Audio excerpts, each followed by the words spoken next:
Hi everyone, so I will introduce an autobiography of Kamala Harris today.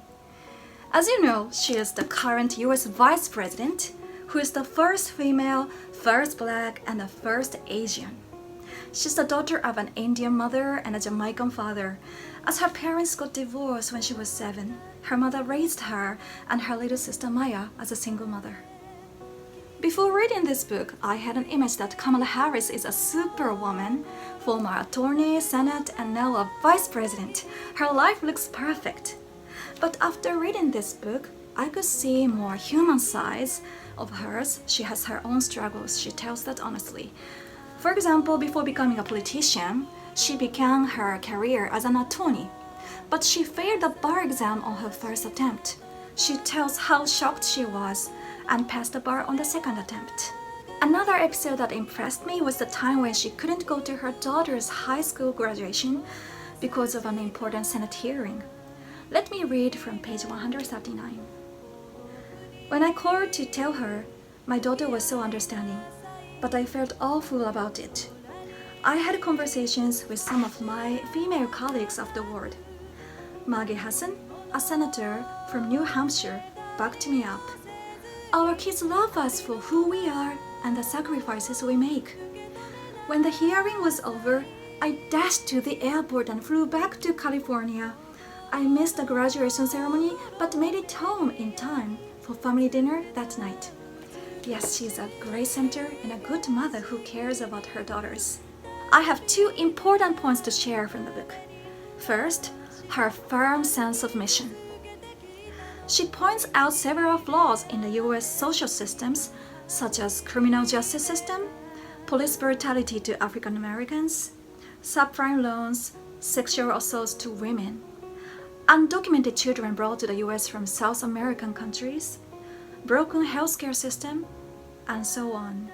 As an attorney and a senate, she has always directly listened to the people's voices who are suffering from social injustice. Repeatedly she says, we cannot overlook or ignore that pain, or we need to turn that understanding into policies and practice that can actually change it. I thought she is a politician who has a broad perspective, which is essential for a top leader. Secondly, strong respect for her mother. Kamala's mother is called Shyamala Gopalan and she is a biomedical scientist. She came to the United States from India at the age of 19 for a master's degree in UC Berkeley, so she was a very smart woman since youth. However, she was always a target of discrimination. So let me read page 133. I have too many memories of my brilliant mother being treated as though she were dumb because of her accent. Memories of her being followed around a department store with suspicion, because surely a brown-skinned woman like her couldn't afford the dress or blouse that she had chosen. At the same time, her mother is a strong and a kind woman, and this mother's kindness lives on in her daughters too. Here's one episode. One day, Kamala was talking with a young black woman named Venus who wants to be a prosecutor. As Kamala often helped Venus, she asked, "Why do you do this for me?" Then Kamala says, so let me read page 255. You may be the first, don't be the last. It was something my mother used to say that I always held close. You may be the first, don't be the last.